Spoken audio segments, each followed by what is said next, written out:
ایک دن کی بات ہے، ایک چھوٹے سے گاؤں میں ایک بچہ رہتا تھا جس کا نام زین تھا۔ زین ایک بہت ہی محبت کرنے والا اور مددگار بچہ تھا، لیکن اس کے دل میں ایک راز چھپا ہوا تھا۔ اس نے ہمیشہ چاہا کہ اس کے پاس ایک ایسا دوست ہو جو اس کے ساتھ ہر لمحہ گزارے اور اس کی خوشیوں اور غموں میں شریک ہو۔ ایک دن زین اپنے گاؤں کے قریب ایک پرانے جنگل میں گیا۔ وہاں اسے ایک عجیب سا درخت نظر آیا جو باقی درختوں سے مختلف تھا۔ درخت کے تنے پر لکھا ہوا تھا، جو سچے دل سے دوستی چاہتا ہے وہ اس درخت کے نیچے بیٹھے اور اپنی خواہش ظاہر کرے۔ زین نے درخت کے نیچے بیٹھ کر اپنی خواہش ظاہر کی، مجھے ایک ایسا دوست چاہیے جو ہمیشہ میرے ساتھ رہے۔ اچانک درخت کے تنے سے ایک راستہ نکلا جو ایک غار کی طرف جاتا تھا۔ زین نے ہمت کرتے ہوئے غار میں داخل ہونے کا فیصلہ کیا۔ غار کے اندر داخل ہوتے ہی زین کو ایک روشنائی نظر آئی۔ اس نے دیکھا کہ ایک قدیم کتاب وہاں پڑی ہوئی ہے۔ کتاب کے پہلے صفحے پر لکھا تھا، دوستی کا خزانہ پانے کے لیے سچائی، محبت اور قربانی کے امتحان دینے ہوں گے۔ زین کو ایک ایسی جگہ پر لے جایا گیا جہاں اس نے اپنے دل کی سچائی کو ثابت کرنا تھا۔ وہاں ایک جادوئی آئینہ تھا جس میں صرف وہی لوگ نظر آتے تھے جو دل کے سچے ہوتے تھے۔ زین نے آئینے کے سامنے کھڑا ہو کر کہا، میں دل سے ایک سچا دوست چاہتا ہوں۔ آئینے میں زین کی تصویر صاف نظر آنے لگی، جو اس بات کی علامت تھی کہ وہ امتحان میں کامیاب ہو گیا۔ اگلے امتحان میں زین کو ایک ندی پار کرنی جس میں پانی کا بہاؤ بہت تیز تھا۔ وہاں ایک چھوٹا سا خرگوش ندی کے کنارے کھڑا تھا اور مدد کی پکار کر رہا تھا۔ زین نے فوراً اپنی جان کی پرواہ کیے بغیر خرگوش کو ندی پار کروایا۔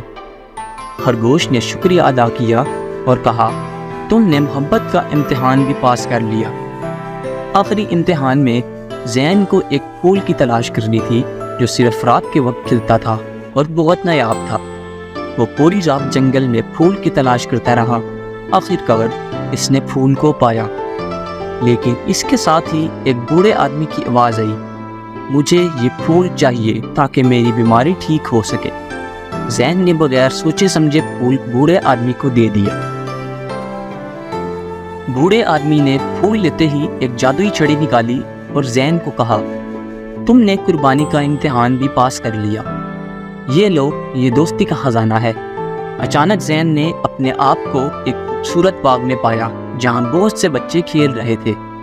ان بچوں میں سے ایک بچہ زین کے پاس آیا اور کہا، میں تمہارا دوست بننا چاہتا ہوں۔ زین نے نئے دوست کے ساتھ گاؤں واپسی کی اور گاؤں والوں کو اپنی کہانی سنائی۔ سب نے زین کی سچائی، محبت اور قربانی کی تعریف کی اور اس کی مثالیں دینے لگی۔ چند دنوں بعد زین اور اس کا نیا دوست علی جنگل کی سیر پر نکلے۔ وہاں انہیں ایک چمکتا ہوا پتھر ملا۔ زین نے اس پتھر کو اٹھایا اور اچانک ان کے سامنے ایک پراسرار بوڑھا شخص ظاہر ہوا۔ بوڑھے شخص نے کہا، یہ پتھر تمہیں ایک اور خزانے کی طرف لے جائے گا، لیکن یہ سفر آسان نہ ہوگا۔ زین اور علی نے بوڑھے شخص کی بات مانی اور پتھر کی رہنمائی پر چل پڑے۔ پہلا امتحان ایک طریق غار میں تھا جہاں انہیں اپنی دوستی کے بھروسے چلنا تھا۔ دونوں نے ایک دوسرے کا ہاتھ پکڑ کر تنیکی کو پار کیا۔ دوسرا امتحان ایک جادوئی باغ میں تھا جہاں ہر پودا زہر آلود۔ انہیں ایک مخصوص پودے تلاش کرنا تھا جو زہر کو ختم کر سکتا تھا۔ زین نے علی کو کہا، ہمیں ایک دوسرے کا خیال رکھنا ہوگا اور مل کر کام کرنا ہوگا۔ دونوں نے مل کر وہ پھول تلاش کر لیا۔ تیسرا امتحان ایک بڑے دریا کے کنارے تھا۔ دریا پار کرنے کے لیے ایک کشتی موجود تھی، لیکن صرف ایک شخص اس میں بیٹھ سکتا تھا۔ زین نے علی کو کہا، تم پہلے جاؤ، میں تمہارے بعد آؤں گا۔ علی نے زین کی قربانی کو سراہا اور دونوں نے مل کر دریا پار کر لیا۔ دریا پار کرنے کے بعد دونوں ایک بڑے میدان میں پہنچے جہاں ایک سنہری صندوق موجود تھا۔ صندوق کے کھلتے ہی ان کے سامنے بہت سے انعامات اور قیمتی اشیاء موجود تھیں۔ بوڑھے شخص نے ظاہر ہو کر کہا، یہ تمہاری سچی دوستی کا انعام ہے۔ زین اور علی خزانہ لے کر واپس گاؤں پہنچے۔ گاؤں والوں نے ان کی بہادری اور دوستی کی کہانی سنی اور ان دونوں کو سراہا۔ اب زین اور علی کی دوستی گاؤں میں مشہور ہو گئی تھی اور ان کی کہانی ہر بچے کے دل میں بس گئی تھی۔